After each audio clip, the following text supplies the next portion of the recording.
Assalamualaikum warahmatullahi wabarakatuh. Waalaikumsalam warahmatullahi wabarakatuh. Oke, sahabat guru khair dimanapun berada, Alhamdulillahirabbil alamin wa bihi nasta'inu ala umuri dunya waddin.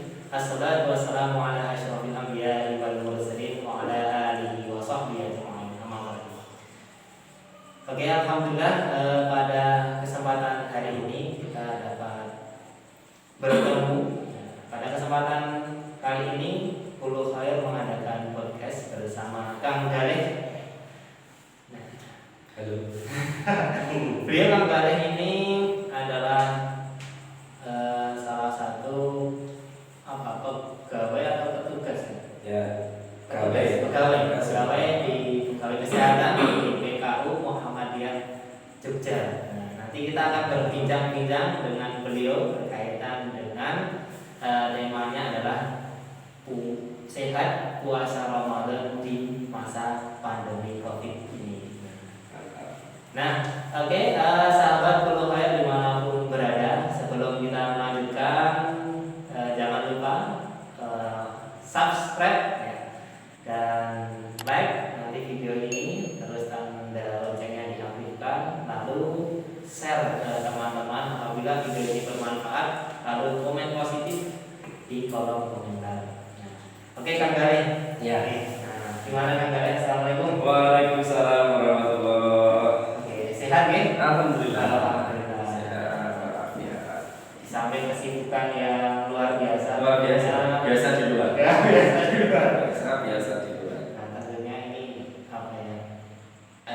Ada kaitannya ya, dengan tugas-tugas Covid. Tentunya Kang Galeh sangat berperan di situ ya.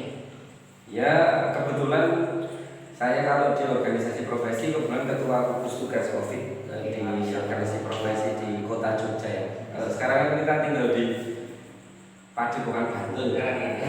Saya itu sebetulnya di kota Jogja kalau tugasnya. Nah, ini Kang Galeh.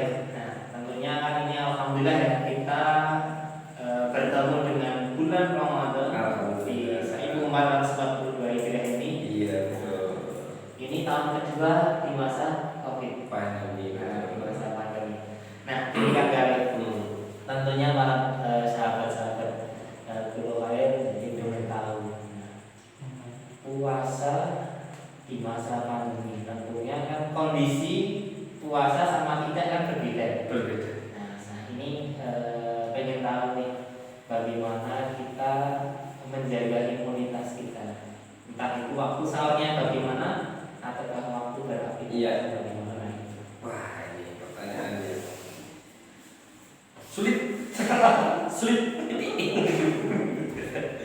Apa ya? Saya sendiri itu kan sebetulnya diamanahi untuk jadi fisioterapis. Fisioterapis. Nah, di dalam ilmu keterapian fisik kita itu banyak literatur ya, bahasanya literatur. Nek coro gampangnya itu banyak sumber. Sumber nek bahasa Bantul jadi sumber air. Oh gitu. Enggak, sumber itu literatur. Itu mengatakan bahwa kalau imun bisa meningkat, kalau menurut dunia fisioterapi, kita bisa meningkatkan imunitas kita kalau kita melakukan melakukan aktivitas fisik bersifat moderat. Itu kalau dari sudut pandang saya fisioterapi. Kalau dari sudut pandang secara kesehatan secara umum, ya jelas harus banyak menjaga protokol kesehatan ya yang harus diterapkan, dan juga tentunya mengkonsumsi makanan yang sehat, vitamin, suplemen kalau perlu ketika sahur dan buka. Cuma ketika saya bisa mengupas lebih dalam, tentunya yang pertama tadi sesuai dengan apa yang saya pahami, yaitu bahwa seorang insan, seorang manusia, ini Mas Arif yang ganteng ini, jomblo tadi ya. Wah. Itu bisa meningkatkan imunnya ketika kita melakukan aktivitas fisik sehari-hari itu bersifat moderat. Kulu khair nggak tahu yang moderat. Iya. Moderat itu adalah yang sedang. Oh, yang sedang. Jadi aktivitas fisik itu menurut WHO itu Organisasi Kesehatan Dunia, itu dibagi 3 mas, ringan, sedang, dan berat. Nah, untuk meningkatkan imun kita, itu kita punya sumber yang jelas, punya sumber yang bertanggung jawab bahwa aktivitas fisik moderat atau sedang itu bisa meningkatkan sistem imun. Caranya adalah moderat yang seperti apa? Moderat itu adalah aktivitas fisik yang diambil sekitar 60 sampai 75% dari denyut nadi maksimal masing-masing orang. Oh gitu. Bingung lagi? Sebelum jenengan bingung, saya jelaskan. Siap. Denyut nadi masing-masing orang itu diambil dari umur 220 dikurangi umur masing-masing. Jadi setiap orang itu denyut nadi maksimalnya beda-beda. 220 dikurangi umur, ketemu denyut nadi maksimal. Dari denyut nadi maksimal itu diambil 60 sampai 75%-nya, barulah ketemu moderat physical activity atau moderat aktivitas fisik. Nah, itu yang bisa meningkatkan imunitas karena dapat menghasilkan beberapa sel, beberapa instrumen di dalam sistem imun kita ini yang dia akan mempercepat proses pembentukan imun. Intinya seperti itu. Oh gitu. Nah, sahabatku saya bingung, masih bingung. Ya. Nah, begitu penjelasan dari Kang Gali berkenaan tentang imun pada diri kita. Jadi ada 2 ya mas ya. Oke. 1 dengan melakukan kegiatan aktivitas fisik moderat. Yang kedua tetap menjaga prokes. Ya kalau yang pertama dari segi fisioterapi, yang kedua tetap menjaga prokes dan juga tentunya makan dan minum secara baik. Kalau pas sahur dan buka, kalau perlu dengan suplemen. Nah, mungkin gini Kang Gali. Kan kadang kan kita orang itu kan masih sangat meremehkan gitu ya, terutama di bulan Ramadan ini. Nah, berkaitan dengan prokes.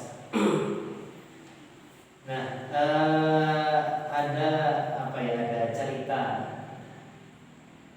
ke masjid berjamaah. Nah, tentunya kan kita sebagai kader Muhammadiyah dan di Muhammadiyah sendiri dibolehkan untuk sholat berjamaah berdasarkan bagaimana kondisi lingkungan di sebuah masjid tersebut. Nah, ini pesan buat sahabat-sahabat Kulu Khair bagi yang kan ada yang sing ora percaya, yang belum percaya, terus keyakinannya mereka itu COVID itu kalau mau foto jadi dan bahayanya itu seperti apa? Nah, apalagi di bulan Ramadan ini kan yang tadinya tidak puasa kan kita bisa tercukupi, mau haus langsung minum dan lain sebagainya. Nah, sedangkan di bulan puasa ini kan kita ditahan untuk sampai dari subuh sampai maghrib. Nah, itu bagaimana kabarnya? Ya, jadi gini mas, yang pertama yang harus saya sampaikan mungkin ke teman-teman semuanya adalah seperti pesan Ayahanda Dar Nasir juga di beberapa media bahwa COVID itu benar-benar real. Artinya ini satu penyakit yang benar-benar ada yang bisa mengakibatkan kematian pada manusia. Jadi ya bagi kita warga Muhammadiyah nggak usah terlalu berpikir ini perangnya antara Cina dengan VOC atau apa, nggak tahu, antara Belanda dengan Rusia, Denmark, ya Piala Dunia ya itu. Pokoknya nggak usah terlalu ribet dengan urusan teori-teori konspirasi yang seperti itu. Yang jelas ini real terjadi. COVID ini ada virusnya dan bisa bikin mati. Walaupun maut itu kan Allah yang tahu, tapi ini ada. Yang kedua adalah apa tadi namanya? Ya, pesan buat teman. Oh ya. Yang kedua adalah kita kalau berbicara masalah prokes ya, saya sendiri ketika bulan Ramadan ini sehari 2 hari ini melihat di masjid itu, kalau di masjid sini soalnya selalu diumumkan selalu pakai masker masker, jaga jarak, pakai saja sendiri dan sok diatur ya sesuai dengan apa yang dituturkan juga oleh pimpinan pusat Muhammadiyah. Cuma gini mas, saya kebetulan di rumah sakit itu kan juga di fisioterapi itu kebetulan juga pernah menangani pasien COVID. Itu gejalanya sangat berat sekali ya mas. Jadi pasien COVID itu yang ringan saja itu gambarannya itu narik nafas ini susah sih. Jadi untuk miring itu masih nggak mau. Jadi mari pak miring bulan pelatih fisik ya kita ya. Mari pak miring itu kan udah nggak kuat. Apalagi yang udah nggak kuat ya sudah koma. Ya, jangan sampai itu terjadi pada kita. Apalagi lebih-lebih kita warga Muhammadiyah yang mempunyai tuntunan ya waktu Ramadan ini juga sudah diterbitkan tuntunannya. Harapannya kita juga selalu menerapkan protokol kesehatan ini, jangan sampai hanya formalitas. Jangan sampai hanya formalitas. Bahkan di masjid sini, di masjid kita ini yang masih sering salah ya mas ya, yang masih sering salah itu justru penceramahnya atau imamnya ketika menghadapi publik, menghadapi jamaah itu ceramahnya harus dilepas dulu. Nah contoh ya dilepas dulu, baru ada mic di depannya ini. Nah ini kalau menurut teori PPI pengendalian dan pencegahan infeksi ini salah besar. Iya. Nah terus bedanya apa? Misalnya ini mic ya, ini nggak dilepas sama dilepas itu bedanya apa? Suaranya tetap masuk kan? Masuk. Sebetulnya masuk, nggak ada bedanya. Cuma imam khotib kita kadang-kadang masih salah di situ. Mungkin mas-mas nanti kalau jadi penceramah juga nggak usah dilepas. Di samping kita bisa menyebarkan virus, yang kedua kita juga bisa terlindung kalau nggak dilepas. Mungkin di mix-nya ada, mungkin COVID-nya di mix itu juga bisa, karena itu kan banyak orang pakai. Itu yang masih banyak terjadi. Jadi jangan sampai prokes ini hanya kita pahami sebagai seperti ilo-ilo lah, seperti apa namanya, seperti ya wes lah prokes kita jangan ya hanya seperti syarat aja, tapi benar-benar harus dijalani karena mengingat tadi yang saya ceritakan dengan bahwa pasien-pasien itu memang pasien COVID itu memang kayak gitu, susah sekali. Bahkan ketika sudah SpO2 atau kadar oksigennya itu di bawah 90 itu susah gitu, mesti 14 nanti. Itu ada riwayat penyakit sebelumnya kalau orang sudah dulu awal-awal itu memang yang gula ya, istilahnya dalam kesehatan ada komorbid ya. Tapi di akhir ini banyak itu ditemukan anak-anak muda. Ya itu kan kita itu sangat terbatas. Bahkan di dunia kedokteran itu ada yang namanya unsur idiopatik. Idiopatik itu karena kita saking nggak tahunya di istilah kedokteran itu diambil dari kata-kata idiot mas. Oh idiot ya idiot, sehingga kita muncul idiopatik. Jadi hal yang tidak bisa ditemukan atau tidak bisa dinalar oleh manusia, yang tidak bisa ditemukan oleh dunia kedokteran, kemudian dunia kedokteran itu mengatakan ini idiopatik atau asal usulnya sebabnya tidak jelas. Begitu luar biasanya ilmunya Allah sampai kita nggak tahu. Kedokteran, dokter, fisioterapis, perawat itu apa ya, ikhtiar saja itu. Kalau Allah berkehendak nggak bisa apa-apa. Lah termasuk prokes ini adalah ikhtiar kita. Jadi jangan digampangkan, malah bukan orang dokter, orang rumah sakit itu jangan seperti itu. Ada vaksin kan? Iya. Bahkan ini kan yang terbaru Ayahanda Hidayat Nasir berpesan bahwa kalau kita mudik itu salah satu cara menghormati para nakas. Kalau kita tidak mudik itu salah satu cara menghormati para nakas ya sudah berjumpa. Itu ya. Wah berarti memang sangat luar biasa. Luar biasa. Iya. Nah teman-teman berpuluh kaya pada itu tadi penjelasan Kang Galih ya terkait prokes, terkait bagaimana COVID, bagaimana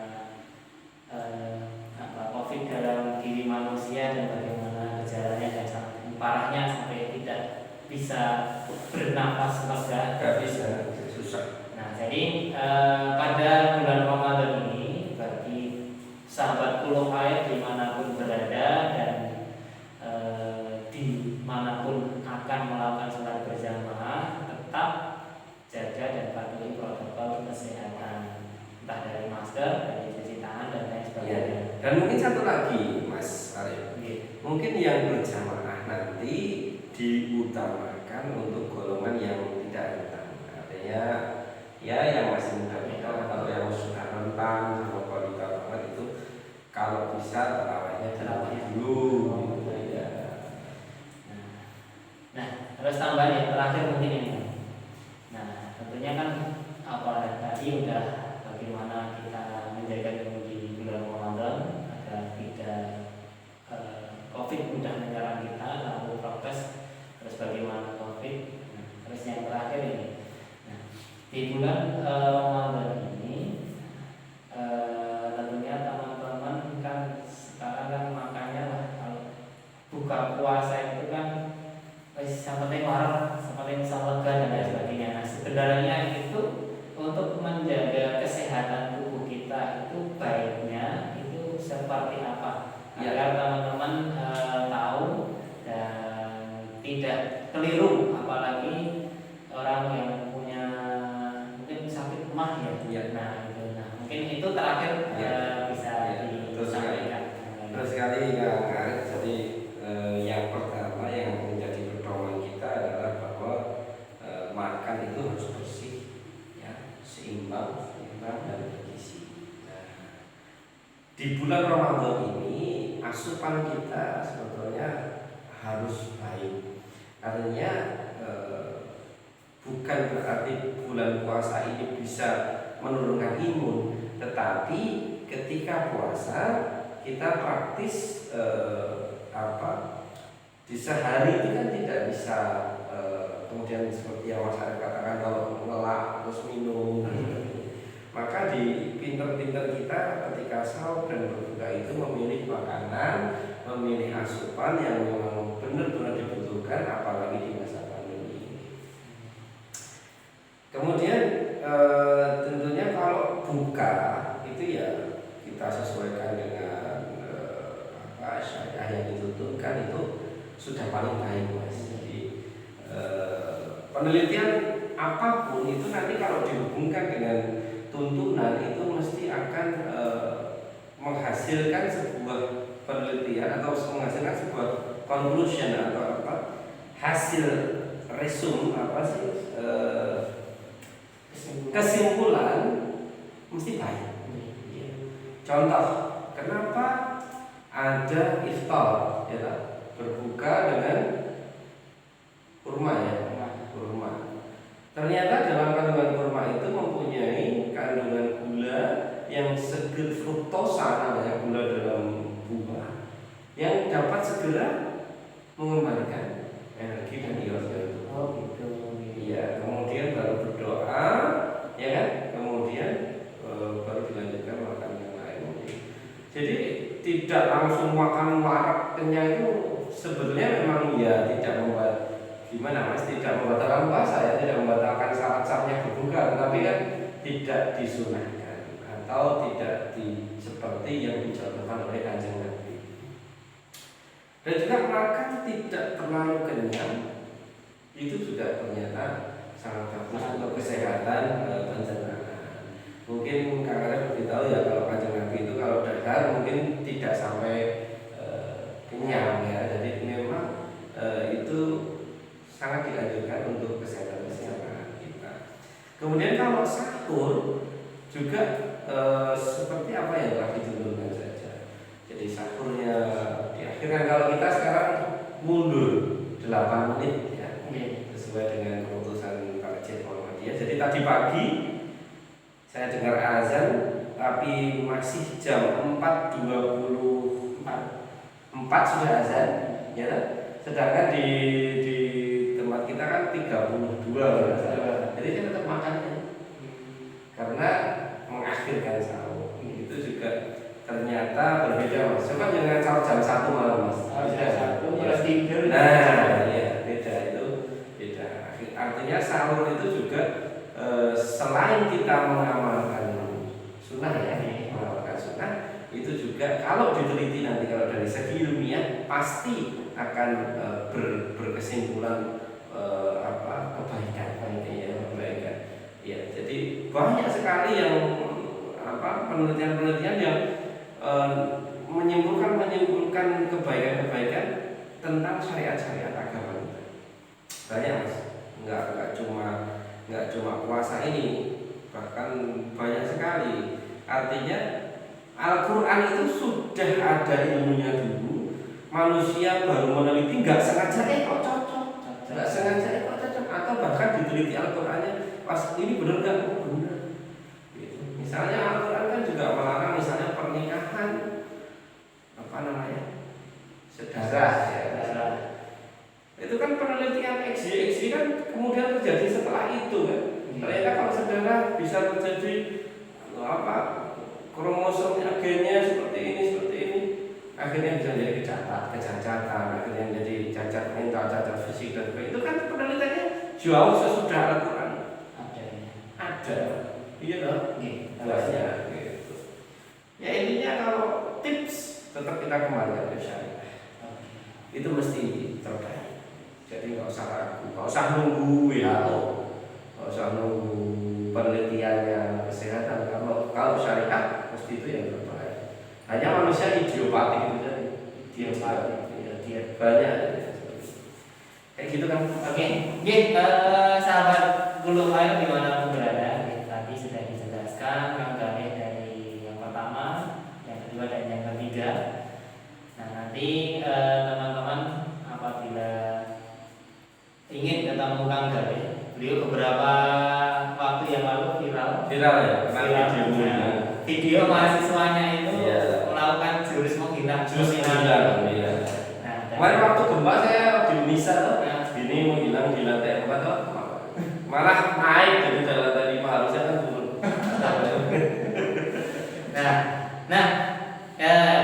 Itu tadi berkaitan dengan bincang santai pada kesempatan hari ini.